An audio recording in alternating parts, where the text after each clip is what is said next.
السلام علیکم ورحمۃ اللہ وبرکاتہ۔ میرے دوستو، امید ہے کہ آپ سبھی حضرات خیریت سے ہوں گے۔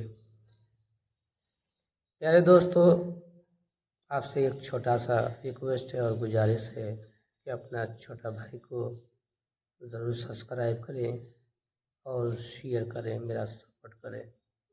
کما تدین و تدان کے تحت یہ بھی نکلتا ہے کہ اگر تو کسی کی ماں کے ساتھ بدکاری کرے گا تو تیری ماں کے ساتھ بھی بدکاری کی جا سکتی۔ اگر تو کسی کی بیٹی کو پاپ کی نظر سے دیکھے گا تو تیری بیٹی بھی محفوظ نہیں رہے گی۔ اگر تو کسی کی بہن کو پاپ کی نظر سے دیکھے گا تو تیری بہن بھی محفوظ نہیں رہے گی۔ ذرا غور فرمائیے گا، توجہ کیجئے گا۔ اللہ اکبر۔ یہ حدیث ایک سنار کے پاس پہنچی۔ سنار مسلم تھا، سنار تھا۔ کچھ لوگ بہت دیر ہوشیار ہوتے ہیں نا، علماء کا مذاق اڑانے کا ان کو شوق ہوتا ہے۔ کون کیا کر سکتا ہے؟ یہ تو ایسی ڈرانے کے لیے مولوی لوگ کہتے رہتے ہیں۔ حضور کی حدیث کو اس نے شک کی نظر سے دیکھا، اور پھر اس نے کیا کیا پتہ ہے؟ ایک عورت اس کے پاس چوڑیاں خریدنے کے لیے آئی تھی سونے کی۔ اس نے چوڑی کا ناپ لینے کے بہانے اس عورت کے ہاتھ کو بدنیتی سے دبایا، بس اتنا کیا۔ حدیث چیک کرنا چاہتا تھا، مولوی صاحب کا مذاق تو اڑا چکا تھا۔ میں سمجھتا ہوں کہ بڑا مظلوم طبقہ ہے جسے علماء کہتے ہیں، یہ لوگوں کو رہنمائی بھی کرتے ہیں، پھر لوگ ان کا مذاق بھی اڑاتے ہیں۔ بہرحال نصیب کی بات ہے، ہر اللہ والے کا مذاق اڑایا جاتا ہے، لیکن آپ کو نصیحت کرتا ہوں کبھی کسی عالم دین کا مذاق نہیں اڑانا۔ اگر اس کی بات سمجھ میں نہیں آئے تو آپ اس کو بیٹھ کر کے پوچھو کہ یہ کیا ہے، سمجھائیں گے وہ آپ کو۔ کیونکہ کبھی کبھی ایسا ہوتا ہے زمین پہ کھڑے رہنے والے کو وہ نظر نہیں آتا ہے جو چھت پہ کھڑے رہنے والے کو نظر آتا ہے۔ تو عالم جتنی کتابوں پہ نظر رکھتا ہے وہ آپ کی نظر اتنی نہیں ہے۔ اور انسان کی یہ عادت ہے کہ انسان ہر اس چیز کا دشمن ہے جو اس کو معلوم نہیں ہے۔ بہرحال تو اس نے جو ہے وہ ایک عورت کو چوڑی کا ناپ لینے کے بہانے بدنیتی کے ساتھ اس کا ہاتھ دبایا۔ پھر اس کے بعد شام ہو گئی، وہ گھر پہ آ گیا، آئی گئی بات ہو گئی۔ آیا تو اس کی بیوی رو رہی تھی، توجہ کرنا، کما تدین تدان۔ اس کی بیوی رو رہی تھی۔ اس نے بیوی سے پوچھا کیوں رو رہی ہو؟ کہا اپنے گھر میں چھوٹے سے بڑا ہوا وہ اپنا فلانا نوکر ہے نا، ہاں وہ سامان کرانہ روزانہ لاتا ہے لے جاتا ہے۔ تو کہا پھر؟ تو کہا آپ دیکھتے ہیں ہمارے گھر میں پردے کا کتنا مضبوط ماحول ہے۔ میں نے جب اس نوجوان لڑکے سے راشن لینے کے لیے، سامان لینے کے لیے ہاتھ باہر نکالا تو اس نے سامان بعد میں دیا، پہلے اس نے میرے ہاتھ کو بدنیتی سے دبایا۔ حالانکہ کبھی وہ لڑکا ایسا نہیں کرتا نا، وہ ایسا ہے، لیکن اس نے میرے ہاتھ کو دبایا۔ اس لیے رو رہی ہوں کہ وہ بدماش، اس نے مجھے بدنیتی کے ساتھ میرا جسم کیسے چھو لیا، آج میرے جسم کو پامال کیا اس نے، اسے سزا ملنی چاہیے۔ سنار کے دماغ کی بتی جلی۔ میں نے حضور کی حدیث کا مذاق اڑایا، عالم کا مذاق اڑایا اور یہ کیا، تو میں دیکھ رہا ہوں کہ اس ایک عورت کا میں نے وہاں ہاتھ دبایا بدنیتی سے، کما تدین و تدان، یہاں میری بیوی کا ہاتھ دبا دیا گیا۔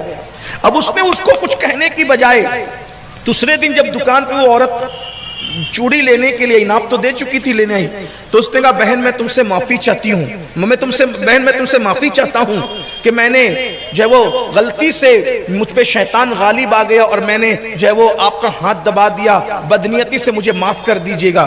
اس نے معاف کر دیا، آئی گئی بات ہو گئی۔ شام کو گھر پہنچا تو بیوی بڑے اچھے موڈ میں تھی، تو کہا بھائی کیا بات ہے، آج موڈ بہت اچھا ہے، کل تو رو رہی تھی۔ کہا وہ بچہ آ کر کے مجھ سے معافی مانگ گیا، کہا کہ کل شیطان نے غلبہ کر دیا تھا، اس لیے میں نے بدنیتی کے ساتھ آپ کا ہاتھ دبایا تھا، تو میں معافی چاہتا ہوں۔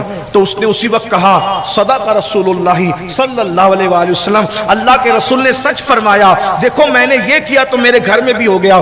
اب میں بالکل دل سوزی کے ساتھ جہاں تک میری آواز پہنچنی کہنا چاہتا ہوں، کسی کی بھی بیٹی پر نظر اٹھانے سے پہلے اپنے گھر کا تصور کرنا، اگر میں کسی پر غلط نظر ڈالوں گا تو میری بیٹی پر بھی غلط نظر ڈالی جائے گی، مگر یہ کہ جو سچی توبہ کر لے، اگر آج سے پہلے واقعی کچھ ایسا ہو گیا تو توبہ کیجئے۔ اور یاد رکھنا، اگر گھر میں ہم اپنی بیٹیوں کی عزت عزت کی حفاظت چاہتے ہیں تو ہمیں چاہیے کہ ہم دوسروں کی بیٹی کو اپنی بیٹی کی نظر سے دیکھنا سیکھیں. اگر ہم اللہ اکبر اپنی بیوی کی عزت اور آبرو کی حفاظت چاہتے ہیں تو ہم کسی اور کی بیوی پر نظر اٹھانے سے پہلے سوچ لیں کہ کہیں ایسا تو نہیں کہ میں یہاں پاپ کی نظر ڈالوں گا.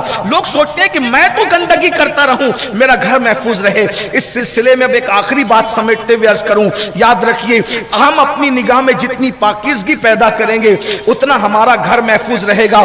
حضرت امام شافعی نے فرمایا تھا کہ زنا وہ قرض ہے کہ ہر قرض انسان اپنی مرضی سے ادا کرتا ہے. اگر تم کسی عورت کے ساتھ زنا کرو گے یہ وہ قرض ہے کہ تم کسی کے ساتھ زنا کرو گے, تمہارے گھر کی کسی عورت کے ساتھ زنا کا قرض چکا دیا جائے گا. اس لیے اللہ کے بندو اللہ سے ڈرتے رہو.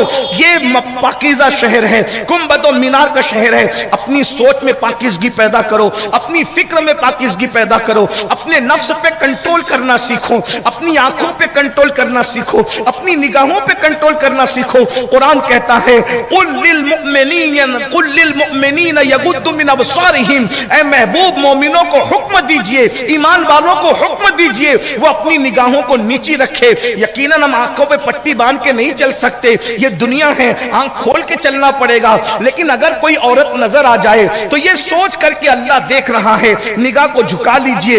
اگر کوئی پردہ نہیں کرتا تو ہم اپنی آنکھوں کو جھکا لیں. میرے بھائیوں, اسی حکمت کے تحت تو اللہ نے آنکھوں کو حجاب کے ساتھ پیدا کیا ہے, ہاتھوں کو بے حجاب بنایا, ماتھے کو بے حجاب بنایا, اللہ اکبر پیروں کو بے حجاب بنایا. لیکن اللہ کی شان تو دیکھو, آنکھوں پر پلکوں کا پردہ رکھا, اور اللہ اکبر ہاتھ یہاں سے یہاں تک آنے میں ٹائم لگتا ہے, پیر ایک دوسرے سے جڑنے میں ٹائم لگتا ہے, بازو ایک دوسرے کے قریب آنے میں ٹائم لگتا ہے, حتیٰ کہ ہونٹوں کے ملنے میں بھی ٹائم لگتا ہے, لیکن پلک فوراً جھپکتی ہے. کیوں؟ اس لیے کہ نگاہیں دی تھی, یہ نگاہیں آوارہ ہوگی تو تمہارے دلوں کے اندر نفاق کا بیج بو دیا جائے گا. تو اللہ نے آنکھوں کو حجاب دیا کہ اگر غلط منظر تمہاری نگاہوں کے سامنے آ جائے تو فوراً نگاہوں کو جھکا لو, نگاہوں کو نیچا کر لو. اللہ کے رسول صلی اللہ علیہ وآلہ وسلم فرماتے ہیں جب کوئی عورت یا ایسا حرام منظر نگاہوں کے سامنے آئے اور کوئی اپنی نگاہوں کو جھکا لیتا ہے, وہ منظر کو نہیں دیکھتا ہے, اللہ اسے ایسا ایمان عطا کرتا ہے کہ وہ ایمان کی مٹھاس اپنے دل میں محسوس کرتا ہے, وہ ایمان کی لذت اپنے دل میں